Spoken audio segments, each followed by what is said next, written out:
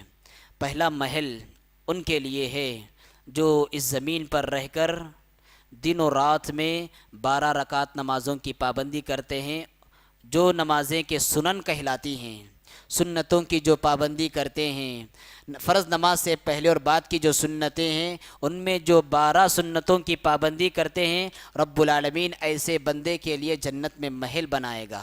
اسی طرح سے جو سورۃ الاخلاص کو پابندی کے ساتھ تلاوت کرتا ہے، اس کو سمجھتا ہے، اس پر عمل کرتا ہے، ایسے بندے کے لیے بھی رب العالمین جنت میں محل بنانے والے ہیں۔ اسی طرح سے حضرت عمر بن خطاب رضی اللہ تعالیٰ عنہ کے حوالے سے اللہ کے رسول صلی اللہ علیہ وسلم نے فرمایا کہ مجھے خوبصورت محل دکھایا گیا، میں نے اندر داخل ہونے کا ارادہ کیا، لیکن دیکھا کہ سامنے ایک خاتون ہے جو وضو کر رہی ہے۔ میں نے فرشتے سے پوچھا یہ کس کا محل ہے؟ تو مجھے بتایا گیا یہ حضرت عمر بن خطاب رضی اللہ تعالیٰ عنہ کا محل ہے۔ تو مجھے عمر بن خطاب رضی اللہ تعالیٰ عنہ کی غیرت یاد آ گئی، میں نے جانے کا ارادہ ترک کر دیا۔ اللہ کے رسول نے جب عمر بن خطاب رضی اللہ تعالیٰ عنہ کو یہ سنایا تو حضرت عمر بن خطاب رضی اللہ تعالیٰ عنہ نے کہا اعلیک اغار یا رسول اللہ، اللہ کے رسول میرا جذبہ غیرت دوسروں کے بارے میں بھڑک سکتا ہے، لیکن آپ تو پاکیزہ ہستی ہے، بھلا میرا جذبہ غیرت آپ کے سلسلے میں کیسے بھڑک سکتا ہے؟ عمر بن خطاب رضی اللہ تعالیٰ عنہ یہ وہ ہستی تھی جس کا محل جنت میں تعمیر ہو چکا تھا۔ اسی طرح سے رب العالمین بیت الحمد نامی ایک محل جنت میں تیار کرے گا۔ کن کے لیے؟ ان آدمیوں کے لیے اور ان عورتوں کے لیے جن کا معصوم اور لاڈلا بلوغت کی عمر کو پہنچنے سے پہلے ہی دنیا سے رخصت ہو جائے۔ رب العالمین فرشتوں سے کہے گا کہ جب تم میرے بندے کے معصوم کی جان نکال رہے تھے، میرے بندے کے جگر گوشے کی تم روح قبض کر رہے تھے، اس وقت ان کی کیا صورتحال تھی؟ یہ فرشتے کہیں گے حمیدک واسترجع، حمیدک واسترجع، یہ الحمدللہ کہہ رہے تھے اور انا للہ و انا الیہ راجعون کہہ رہے تھے۔ رب العالمین کہے گا اس نازک موقع پر اور اس نازک صورتحال میں یہ میری تعریف کر رہے تھے اور انا للہ پڑھ رہے تھے، لہذا ابنوا لعبدی بیتا فی الجنہ وسموہ بیت الحمد، لہذا اس بندے کے لیے جنت میں ایک محل تعمیر کرو اور اس محل کا نام رکھو بیت الحمد۔ تو جو والدین اپنی اولاد کے سلسلے میں صبر کرتے ہیں، اللہ کی تعریف کرتے ہیں، انا للہ پڑھتے ہیں، ان کے لیے بہت عظیم خوشخبری ہے کہ ان کو جان لینا چاہیے کہ رب العالمین ایسے لوگوں کے لیے جنت میں محل تیار کر رکھتا ہے۔ اسی طرح سے حضرات جنت میں جب لوگ داخل ہوں گے، دنیا میں ایسا ہوتا ہے کہ جب ایک انسان دوسرے انسان کو ترقی کرتا ہوا دیکھتا ہے تو جذبہ حسد اس کے دل میں پیدا ہوتا ہے، حسد کرنے لگ جاتا ہے انسان کہ کوئی تعلیم میں آگے بڑھ رہا ہے، کوئی مال و دولت کے اعتبار سے آگے بڑھ رہا ہے، کوئی بزنس میں آگے بڑھ رہا ہے، تو یہ پیچھے ہٹنے والا انسان ان کو دیکھ کر حسد پیدا ہوتا ہے۔ لیکن جنت میں ایسا نہیں ہوگا۔ جنت میں جو درجات ہوں گے، 100 درجات ہوں گے، ہر درجے والا ایک دوسرے کو دیکھ کر خوش ہوگا، مسکرائے گا۔ وہاں پر جتنے بھی انسان کے دل میں غلط جذبات ہوتے ہیں رب العالمین باہر نکال دے گا۔ وَنَزَعْنَا مَا فِي صُدُورِهِم مِّنْ غِلٍّ وَنَزَعْنَا مَا فِي صُدُورِهِم مِّنْ غِلٍّ، جنت میں جانے سے پہلے رب العالمین سارے انسان کے دلوں سے غلط جذبات کو نکال دے گا، دشمنیوں کو نکال دے گا، نفرتوں کو نکال دے گا، حسد کو نکال دے گا، کینہ کو نکال دے گا، سارے انسانوں کے دلوں سے غلط جذبات کو نکال دے گا اور سارے انسانوں کو بلکہ جنتیوں کا دل ایک انسان کے دل کی طرح ہوگا۔ جنت میں یہ انعام بھی انہیں دیا جائے گا۔ اسی طرح سے جنتیوں کی جو آپس میں گفتگو ہوگی، وہ گفتگو کیا ہوگی؟ تحیتہم فیہا سلام، جنت میں بھی ان کا وہ ذکر ہوگا جو ذکر کے ہمارے لیے دنیا میں متعین کیا گیا ہے۔ کیا ہے؟ السلام علیکم ورحمۃ اللہ۔ جنتی بھی ایک دوسرے پر ان کا تحیہ، ان کا تحفہ یہی ہوگا، وہ ایک دوسرے پر سلام کریں گے، تحیتہم فیہا سلام، بلکہ فرشتے ان پر سلام کریں گے جنتیوں پر۔ وسیق الذین اتقوا ربهم الى الجنة زمرا حتى اذا جاءوها وفتحت ابوابها وقال لهم خزنتها سلام علیکم طبتم فادخلوها خالدین، تم پر سلامتی ہو۔ فرشتے تو فرشتے، رب العالمین بھی ان جنتیوں پر اپنا سلام بھیجے گا اور کہے گا سلام قولا من رب الرحیم۔ یہ جنتیوں کا تحیہ ہوگا اور یہ جنتیوں کا مشغلہ ہوگا۔ اسی طرح سے جنتیوں کا اور ایک مشغلہ ہوگا، وہ کیا ہوگا؟ جنتیوں کی زبان پر ہر آن ہر لمحہ سبحان اللہ، الحمدللہ، لا الہ الا اللہ، واللہ اکبر، ان کا یہ مشغلہ ہوگا۔ رب العالمین نے قرآن مجید میں کئی جگہ یہ بات ارشاد فرمائی ہے، وہ جنتی جب جنت میں داخل ہوں گے تو کہیں گے الحمدللہ الذی ہدانا لہذا، تعریف اس اللہ کی جس اللہ نے کہ ہم کو جنت کی رہنمائی کی۔ الحمدللہ الذی صدقنا وعدہ، تعریف اس اللہ کی جس اللہ نے اپنا وعدہ مکمل کیا۔ الحمدللہ الذی اذہب عنا الحزن، تعریف اس اللہ کی جس اللہ نے کہ سارے غموں کو ختم کر دیا۔ جنتیوں کا مشغلہ ہوگا سبحان اللہ کہنا، جنتیوں کا مشغلہ ہوگا الحمدللہ کہنا، جنتیوں کا مشغلہ ہوگا سبحان اللہ الحمدللہ لا الہ الا اللہ کہنا۔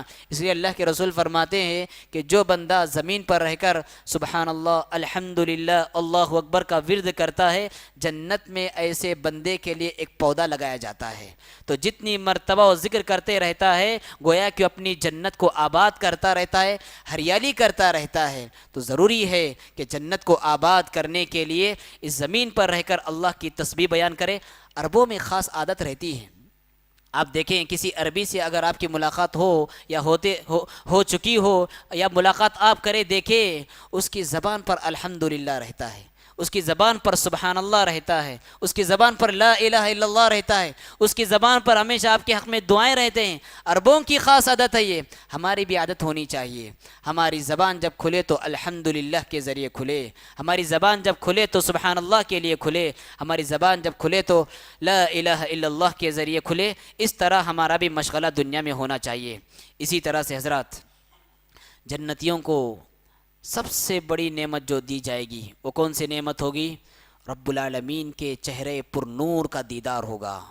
رب العالمین اعلان کرے گا اے جنتیوں، ابھی تمہارے اوپر ایک انعام اور ایک اعزاز باقی ہے۔ جنتی کہیں گے اے اللہ، کیا تو نے ہمیں نار جہنم سے نہیں بچایا؟ کیا تو نے ہمیں جنت میں داخل نہیں فرمایا؟ اتنی سارے انعامات تو نے ہمارے لیے کیے، اور کون سا انعام ہے؟ رب العالمین اپنے چہرے پر نور کے سامنے سے حجاب ہٹائے گا اور رب العالمین کو دیکھنے میں پورے جنتی اس طرح محو ہو جائیں گے کہ گویا کہ جنت کی دوسری نعمتیں ان کے لیے ہلکی اور پھیکی پڑ جائے گی۔ وہ رب العالمین کے چہرے کے دیدار کا لذت اٹھا رہے ہوں گے۔ ہم دعا کرتے ہیں رب العالمین سے، بار الہ ہم سب کو تیرا دیدار نصیب فرما۔ وجوہ یومئذ ناظرہ الی ربها ناظرہ، وجوہ یومئذ ناظرہ الی ربها ناظرہ، اس دن بہت سارے چہرے تر و تازہ ہوں گے جو اپنے رب کو دیکھ رہے ہوں گے۔ تو دنیا جنت کی بہت بڑی عظیم نعمت رب العالمین کا دیدار ہے۔ اسی طرح سے جنت میں فیملی کو اللہ رب العالمین ملا کر رکھے گا۔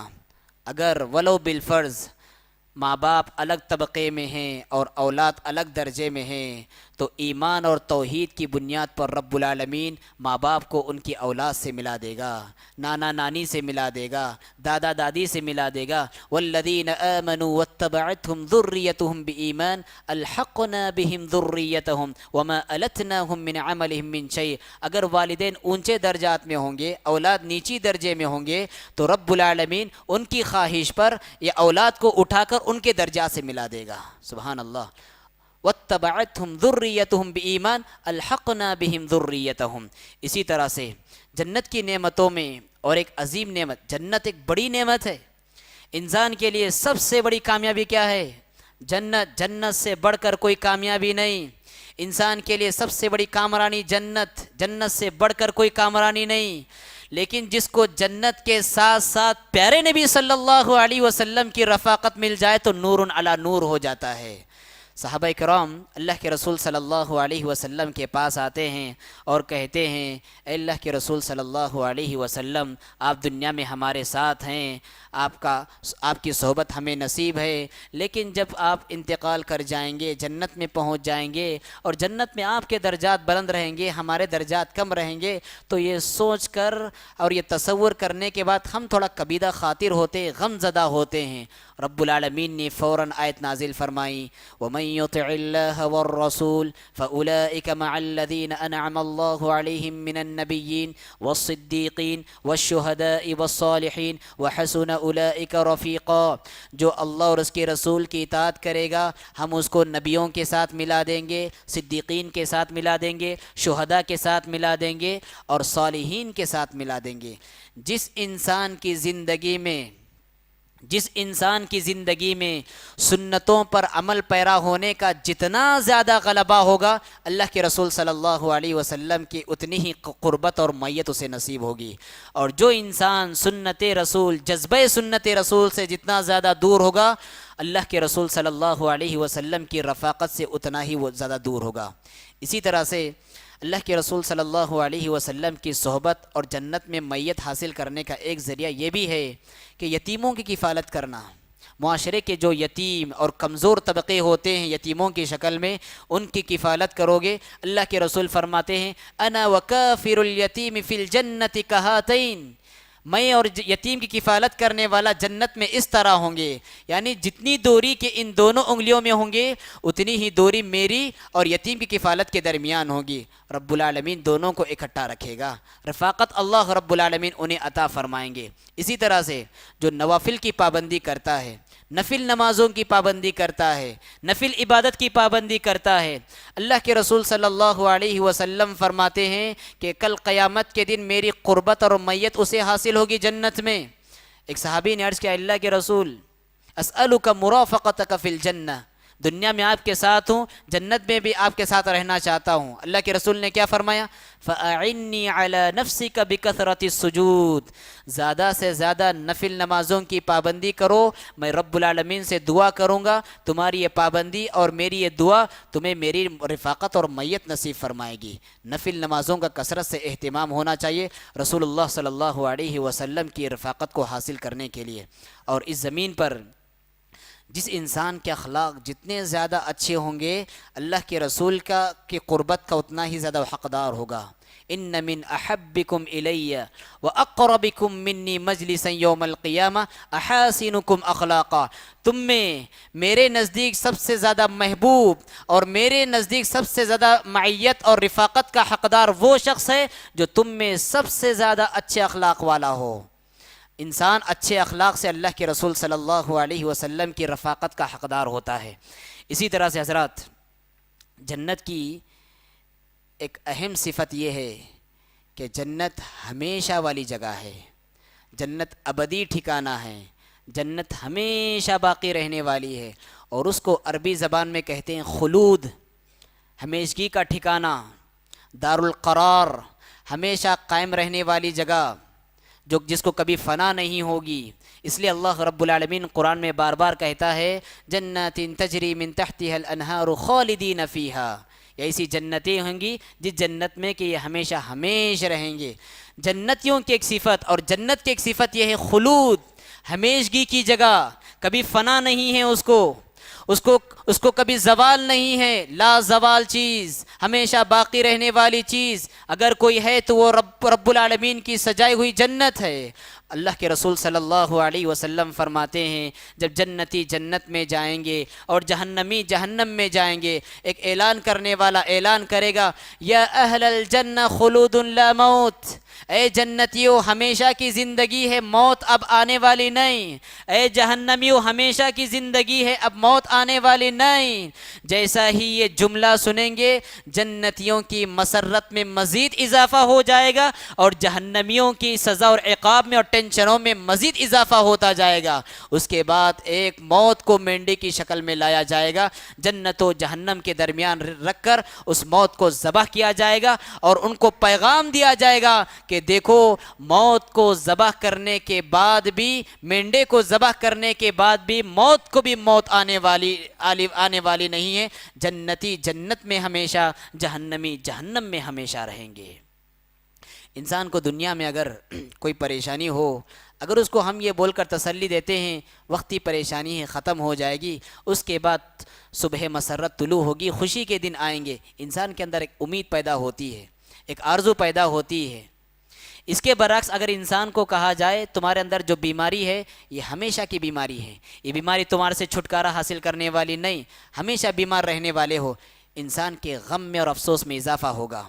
تو اسی نعمت کو بڑھانے کے لیے اللہ رب العالمین اعلان کرائے گا, یا اہل الجنہ خلود لا موت, یا اہل النار خلود لا موت. اے جنتیوں ہمیشہ کی نعمت میں رہو گے, موت نہیں آنے والی. اے جہنمیوں ہمیشہ کے عذابات میں رہو گے, موت نہیں آنے والی ہے. حضرات, آخری بات جو مجھے آپ سے کہنی ہے وہ یہ ہے, ہم دنیا میں رہ کر بہت ساری چیزوں کا رب العالمین سے سوال کرتے ہیں. ایک سوال کرنا کبھی نہ بھولیں. کیا ہے وہ؟ اللہم انی اسألک الجنت الفردوس. اے اللہ, ہم تجھ سے جنت الفردوس کا مطالبہ کرتے ہیں, ہم تجھ سے جنت الفردوس کا سوال کرتے ہیں. اللہ کے رسول صلی اللہ علیہ وسلم فرماتے ہیں کہ جو بندہ دن میں 3 مرتبہ دعا کرتا ہے کہ میں جنت الفردوس کا سوال کرتا ہوں, میں جنت الفردوس طلب کرتا ہوں, تو جنت خود قیامت کے دن اس کے حق میں سفارش کرے گی, اے اللہ دنیا میں رہ کر یہ بندہ جنت الفردوس مانگا کرتا تھا, لہٰذا اس کو جنت الفردوس میں داخل فرما. لہٰذا حضرات, اس دنیا کی چکا چوند اور رنگینی میں بہت ضروری ہے کہ جنت کی ہم تیاری کریں. ہمارا مقصد زندگی جنت ہے, ہمارے خواہشات کی مکمل کرنے کی جگہ جنت ہے, ہمارے آرزوؤں کے مکمل ہونے کی جگہ جنت ہے, ہماری ابدی منزل جنت ہے, ہمارا ابدی ٹھکانہ جنت ہے. ہم رب العالمین سے دعا کرتے ہیں, بار الہ ہم سب کو اپنے عفو و کرم سے ہمارے گناہوں کو معاف فرما کر ہم سب کو جنت الفردوس میں داخل فرما. بار الہ ہم سب کو نبی صلی اللہ علیہ وسلم کی صحبت اور میت نصیب فرما. بار الہ ہم سب کو تیرے پرنور چہرے کا دیدار نصیب فرما. بار الہ ہم سے جو خطائیں, لغزشیں, گناہ ہو گئے ہیں, بار الہ ہم سب کی خطاؤں کو اپنے دریائے رحمت سے معاف فرما دے. بار الہ تیری رحمت تیرے غصے پر غالب ہے, ہم پر اپنے رحم و کرم کا سایہ نصیب فرما, اپنے غضب کو ہم سے ہٹا دے. ہم سب کو یہاں جتنے بیٹھے ہیں جنت الفردوس میں بھی اس طرح بیٹھنا نصیب فرما. میں شکر گزار ہوں مسجد رحیم خان کے محترم ذمہ داروں کا, خصوصاً شکیل احمد صاحب اور آپ کے فرزند عبدالعزیز صاحب کا, کہ انہوں نے مجھے دعوت دی اور آپ کے سامنے کچھ بیان کرنے کا موقع نصیب فرمایا. میں ان کے حق میں دعا کرتا ہوں رب العالمین ان کی محنتوں کو شرف قبولیت عطا فرمائیں. بار الہ ان کے صحت میں اضافہ فرمائیں. بار الہ ان کی آرزوؤں کو مکمل فرمائیں. بار الہ ہم سب کو جس طرح تو نے یہاں پر جمع فرمایا ہے جنت الفردوس میں جمع فرمائے. اقول قولی هذا واستغفر الله لي ولكم ولسائر المسلمين فاستغفروه انه هو الغفور الرحیم. مزید علماء اور مقررین کے بیانات سننے کے لیے ہمارے YouTube چینل کو سبسکرائب کیجیے. جزاک اللہ.